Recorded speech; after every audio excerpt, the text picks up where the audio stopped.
Qual era o sentido da vida para um homem primitivo? Sobreviver. Qual é o sentido da vida do homem moderno? Ele tem toda a inteligência a seu favor. O grande problema é que a gente não sabe qual é o sentido da vida, nem o propósito da vida. O sentido da vida, seja quem for, para qualquer um de nós, é usar nossos talentos, nosso dom, e fazer isso para sermos pessoas melhores para nós e para os outros também. E o propósito é compartilhar isso com o máximo de pessoas. Então, o propósito da nossa vida é dar sentido a ela. E nós não temos feito isso. Nós estamos vivendo exatamente como viviam nossos ancestrais, tendo medo de tudo, querendo controlar tudo. Nós ganhamos inteligências, mas queremos controlar o mundo. Não vamos controlar o mundo. Se a gente não quiser engordar as estatísticas das pessoas que no futuro vão adoecer de ansiedade, depressão, suicídio e vícios, compulsões em geral, a gente vai ter que rever a nossa evolução. E vai ter que entender que a nossa inteligência tem que ser melhor usada. E usada para que a gente possa, de fato, evoluir. De alguma maneira, a gente começou a entender que o ser feliz, ou estar feliz, ou o sentido da vida, era algo em manada, que foi vendido para a gente. Né? A gente tem muito medo hoje, subjetivo, de não ser bem sucedido, de não tirar a nota que acham que a gente merece, de não ter condições de comprar as coisas que dão status. Mas a gente esqueceu que esse não é o sentido da vida. Qual o sentido lógico disso? Nenhum. Nenhum sentido. E isso significa que, de forma totalmente burra, a gente continua acionando os mecanismos de medo e ansiedade como éramos quando éramos homens primitivos. O que nós temos que fazer se a gente não quiser adoecer de ansiedade? Existem outros circuitos, muitos outros circuitos dentro do cérebro. E os circuitos que vão fazer a gente cumprir o nosso sentido da vida, dar sentido à vida, de sermos melhor para nós e para os outros, ele começa quando a gente começa a usar outros circuitos do cérebro que estão muito pouco utilizados, que são os circuitos da empatia, o circuito da gentileza e o circuito da compaixão. As pessoas falam muito disso, mas não praticam. Eu vejo muita gente ter empatia, mas empatia por empatia, gente, é nada. Empatia significa que eu me sensibilizo com o sofrimento do outro, ok? Mas o que eu faço para mudar o sofrimento do outro? Se eu não tiver compaixão, eu não faço nada. A compaixão é que me faz agir para diminuir o sofrimento do outro. A gentileza é um circuito que a gente pratica e que a gente vai abrindo novos circuitos no cérebro. Quem de nós se programa aqui para fazer coisas desse tipo? Aí depois fala assim, eu ando tão estressado.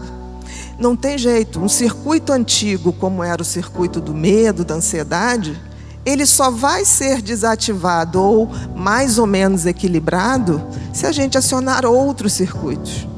E os circuitos que nós temos que acionar são os circuitos da solidariedade, o circuito da gentileza, da generosidade. Só assim nós vamos ter menos ansiedade, vamos ter menos medo e vamos viver num mundo um pouquinho melhor. Não é uma utopia o que eu estou falando, é simplesmente um conhecimento em cima daquilo que o cérebro mostra para a gente. Nós ganhamos um cérebro novo, mas utilizamos ele como se ele ainda fosse velho. Então a gente anda reproduzindo comportamentos. E se a gente para a pessoa e fala, qual o sentido da sua vida? Ter filhos, família, constituir uma família, ter um trabalho, não é o sentido da vida. É o meio para se chegar ao sentido da vida. Porque o sentido da vida, gente, é a gente que faz. Dar sentido à vida talvez tenha sido o que um cérebro tão maravilhoso nos fez ver. Eu não tenho sentido lógico. Se não tem, eu tenho que dar sentido a isso. E dar sentido a isso é lembrar que nós estamos aqui não para sermos satisfeitos o tempo todo, para poder estar alegre o tempo todo. Nós estamos aqui para evoluir. E a evolução passa por sair da zona de conforto, ir em direção ao outro. Queremos ou não, nenhum de nós está desconectado do outro.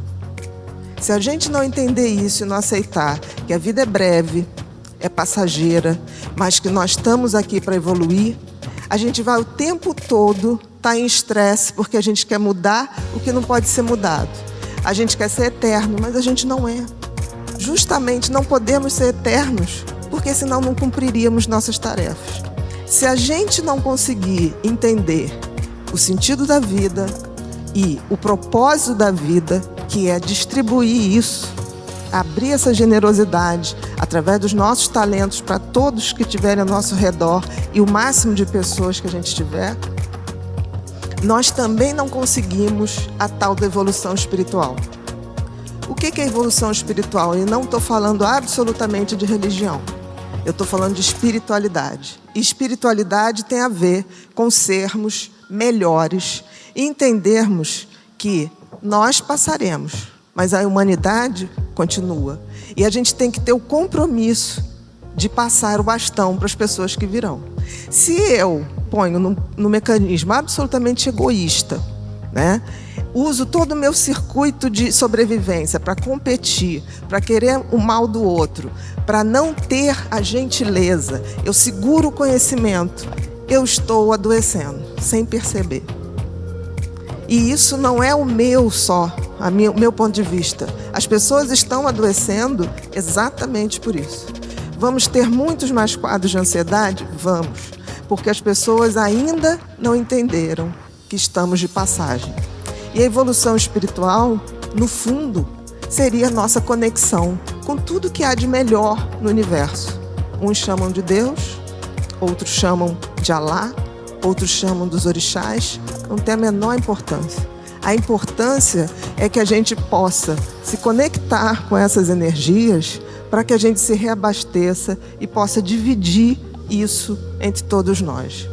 Existirá adoecimento? Sim, mas muito menos, porque a gente vai praticar o desapego de não sermos eternos, de não termos a pretensão de mudar as pessoas. As pessoas mudam quando elas querem. E eu não conheci nunca algo mais revolucionário do que o conhecimento. A gente não deve aceitar aquilo que dizem pra gente. A gente deve estudar para que a gente possa, de fato, dizer: eu estou agindo assim porque isso me faz bem. De alguma maneira, Deus fez a sua melhor criação, o cérebro humano. E isso tem algum motivo. Talvez porque ele, através dele, se comunique com a gente. Mas a gente tem que abrir os portais desse cérebro de forma a sermos mais humanos na acepção mais concreta e transcendente da palavra.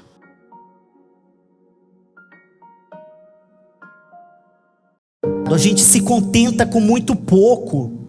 Eu tô ganhando isso, tá para pagar a conta, tá bom. Eu consegui esse emprego, mas esse emprego não era o que eu queria, mas tá bom. Eu tô ganhando esse dinheiro, eu tenho uma empresa, eu tô crescendo a cada 10 anos, a cada 5 anos, mas tá bom. Então, independente da sua situação financeira, a sua situação profissional, nós podemos virar o jogo a todo momento. Isso significa que não é para mostrar para o meu vizinho, para minha família, para ninguém, esse meu poder de reinventar, o meu poder de viver em outro patamar. Existe uma filosofia no Japão que fala, a filosofia Kaizen, do eu melhor a cada dia. Hoje ser melhor do que ontem e amanhã ser melhor do que hoje. Então nós temos que correr atrás dessa evolução contínua, dessa evolução permanente, que nós temos que parar de usar muletas e justificar o porquê que eu não estou conseguindo mais na minha vida. O vitimismo que hoje está muito na moda. O governo está ruim, o país é ruim, a política não muda, a cidade que eu nasci não pode me oferecer nada, e aí fica passando tempo e tempo e a gente não consegue sair do lugar. Nós justificamos o nosso fracasso, o nosso erro e a nossa falha em colocar essa responsabilidade que é de nossa competência na mão de outras pessoas. E aí eu não consigo mudar, uma vez que eu não enxergo que o erro é meu. Não queira resultados imediatos. Não existe bala de prata, não existe fórmula mágica. Quem vende isso, na minha opinião, é batedor de carteira. Então a gente tem que parar de achar que é esse negócio, o próximo negócio que vai mudar a minha vida. Aí eu fico 6 meses aqui, vou para outro lugar, fico mais 6 meses lá, vou para outro lugar e não consigo parar nada. A gente tem que parar de ser um PhD em começativa e começar a ser um PhD em acabativa. Comece uma coisa e vai até o final, você vai ver a magia desse resultado. Seja inconformado. Bom não é bom onde o ótimo é esperado. A gente se contenta com muito pouco. Eu estou ganhando isso, tá para pagar a conta, tá bom. Eu consegui esse emprego, mas esse emprego não era o que eu queria, mas tá bom. Eu estou ganhando esse dinheiro, eu tenho uma empresa, eu estou crescendo a cada 10 anos, a cada 5 anos, mas tá bom. E aí eu fico me contentando com o bom. E esse contentamento está baseado muito nas minhas referências, né? Se você não tem um outro mundo de experimentação, você sempre vai achar que aquilo que você tem é o suficiente, que aquilo que você está conseguindo naquele momento é o máximo que você consegue. Então por que não mais? Por que não viver em descontentamento o tempo todo? Ninguém está falando de perfeccionismo, ninguém está falando de ingratidão. Nós estamos falando para que eu esteja em movimento o tempo todo. Faça o que tem que ser feito. Foco. Você pode ter 300 planos B, mas para atingir o plano A, senão você vai ser o pato que nada, corre, voa e não faz nada bem. Você quer ser aquele cara polivalente, bacana, mas qual que é a sua especialidade? Tem atitude. Tem gente que sonha pouco, o sonho é pequeno demais. O que você quer? Se eu sair do aluguel tá bom, mas por que tão pouco? O sair do aluguel pode ser uma fase inicial hoje, mas você tem que pensar grande, tem que ter um sonho gigante. E aí tem pessoas que não treinam, ele sonha, mas não treina. Eu aprendi em toda a minha vida que eu preferia suar dentro do treino do que sangrar em campo. Porque quando você abre uma empresa e quebra, quando você não está ganhando dinheiro, quando você não consegue arrumar um emprego, quando você não consegue realizar seus sonhos, suas metas e seus objetivos, você está sangrando o tempo todo. E aí tem gente que treina, mas não joga. Tem pessoas que fazem 300 cursos, tem pessoas que lê 50 livros, mas não entra em campo jogar. Nenhum mestre de cozinha, nenhum bom cozinheiro fica sendo bom cozinheiro apenas lendo receita. Ele lê a receita, mas ele pratica, e ele vai aperfeiçoando a sua receita. Então é muito importante sonhar grande, treinar bastante e agir, entrar em campo. Vamos jogar. Se afaste de perdedores mentais. Esses caras são sugadores de energia. Tem pessoas que só conseguem enxergar metade do copo vazio. Tem pessoas que não conseguem enxergar o lado bom das coisas. Sempre é um problema para essa pessoa e não quer sair da zona de conforto, não quer sair do lugar. A minha pergunta é: você está disposto a fazer o fácil ou o difícil? Tem uma frase que eu gosto muito que fala: se você estiver disposto a fazer o difícil, provavelmente você terá uma vida fácil. Agora, se você estiver disposto a fazer só o fácil, provavelmente você terá uma vida difícil. Persistência. Não basta bater na porta, mas bata até abrir. Tem gente que desiste muito fácil do seu sonho. Quantos nãos cabem no sim? O seu sim de repente é seu grande sonho. Resiliência, já foi falado. É na adversidade que alguns desistem e outros batem recorde. Sem dor, sem ganho. Não existe vitória sem dor. E tá tudo bem, porque todo mundo vai passar por essa jornada. Não existe bala de prata, não existe fórmula mágica, não existe sucesso tão fácil como se vende lá fora. Essa é a outra face do sucesso. Agora é possível, e quando você chegar lá, você vai agradecer. Porque poucos conseguem cruzar a linha de chegada. Poucos. Qual foi a última vez que você fez algo pela primeira vez? Saia da zona de conforto, saia do seu quadrado. Tenha brilho nos olhos. Tem gente que fala em vencer na vida como se fosse, eu quero vencer. Se está vibrando, qual é a intensidade, qual é a vontade que você tem? Se você pegar todos os livros de décadas atrás, fala que aqui, o vencedor, ele tem muita paixão pela vitória, pela conquista. A gente tem que começar a entrar em campo para ganhar. Não se preocupa quantas vezes você errou na sua vida. É no fundo do poço que nós encontramos grandes diamantes. As cicatrizes da vida, ela é bela. A diferença de uma pessoa de sucesso é que ela fracassou muito mais vezes que um indivíduo sem sucesso tentou. Então tente outra vez e mais quantas forem necessário. Continue tentando até você conseguir. Não desista. As suas escolhas, nós já falamos. Tem gente que acha caro um livro de R$40, mas sai daqui e vai beber meia dúzia de cerveja e no outro dia está ferrado do mesmo jeito. Você está escolhendo fomentar o quê? Nada nessa vida é permanente. Um dia no chão, um dia de pé. Não existe gráfico reto. E acredite, você é melhor do que isso, você pode. E eu estou aqui finalizando falando que a nossa maior fraqueza está em desistir. Se você tiver que desistir, desista de desistir. Desistir jamais.